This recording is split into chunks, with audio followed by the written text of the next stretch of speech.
করে আপনারা দেখেছেন বাংলাদেশ খেলাফত মজলিসের আমির আল্লামা মামুনুল হক ঢাকা 13 সেই আসন, ঢাকা 8 আসন, বাংলাদেশ জামাত ইসলামের সেক্রেটারি জেনারেলের আসন, এরকম স্পেসিফিক কয়েকটা আসনকে টার্গেট করে সেটার ফলাফল পরিবর্তন করে দেওয়া হয়েছে।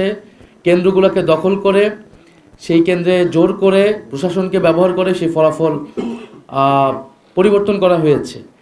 এখন যেই প্ল্যানের কথা আমরা শুনেছি, আমরা সেই প্ল্যানের একটা বাস্তবায়ন বা সেই প্ল্যানের একটা স্বরূপ কিন্তু এই নির্বাচনে আমরা দেখতে পাচ্ছি।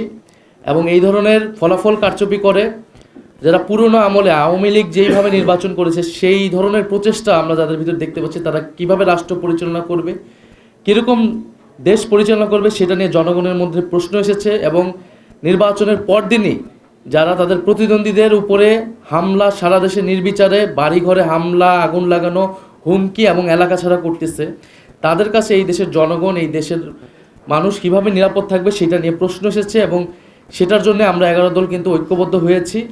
এবং ডক্টর শফিকুর রহমান বলেছেন স্পষ্টভাবে যে এটার জন্য রাজপথে নামার প্রয়োজন হলে আমরা সেটার প্রস্তুতি নিচ্ছি। কারণ এই দেশের মানুষকে যারা 11 দলের পক্ষে নির্বাচনে কাজ করেছে, নেতাকর্মী, সমর্থক, তাদেরকে হেফাজত করা, তাদেরকে রক্ষা করার দায়িত্ব আমাদের। আরেকটি কথা আমি বলতে চাই, আমরা জনগণকে অভিবাদন জানাই যে জনগণ এত প্রতিকূলতার মধ্যেও 11 দলের পক্ষে ভোট দিয়েছেন, 11 দলের পক্ষে বিজয়ী হয়েছেন। অনেকেই অনেক কারচুপি করে তাদের বিজয় আটকানো যায়নি। আপনারা দেখবেন যে গণভোটে কত পার্সেন্ট ভোট পড়েছে, 60% ভোট পড়েছে, 60+ ভোট পড়েছে। এই নির্বাচনে কিন্তু সুস্পষ্ট দুইটা পক্ষ ছিল, একটা সংস্কারের পক্ষ, পরিবর্তনের পক্ষ, যারা সংস্কার চায়, গণতন্ত্র চায়, চাঁদাবাজি বন্ধ করতে চায়, দুর্নীতি লুটপাটের বন্ধ করতে চায়, বিচার এবং সংস্কার চায়, আধিপত্য তো বিরোধিতা চায়। আরেকটি পক্ষ যারা পুরনো বন্দোবস্ত, পুরনো রাজনীতিকে প্রতিনিধিত্ব করেছে, যারা 72-এর সংবিধানকে চেয়েছে, যারা পুরনো যত ধরনের রাজনীতি আছে, যারা ঋণ খেলাপিদেরকে প্রশ্রয় দিয়েছে, যারা লুটপাট দুর্নীতি, সেই একই রাজনীতি করতে চায়। ফলে জনগণ ব্যাপকভাবে যেই 60%-এর বেশি, 60+ সংস্কারের পক্ষে তারা ভোট দিয়েছে, সে একই জনগণ কিন্তু 11 দলের পক্ষেও ভোট দিয়েছে।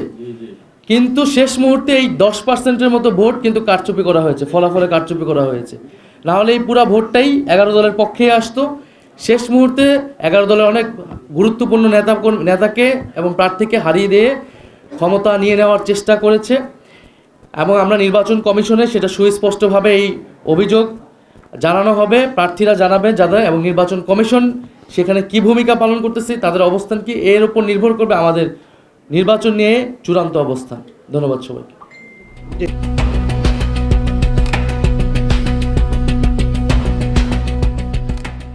দিনাজপুর টিভি, মানুষের জীবনের কথা বলে।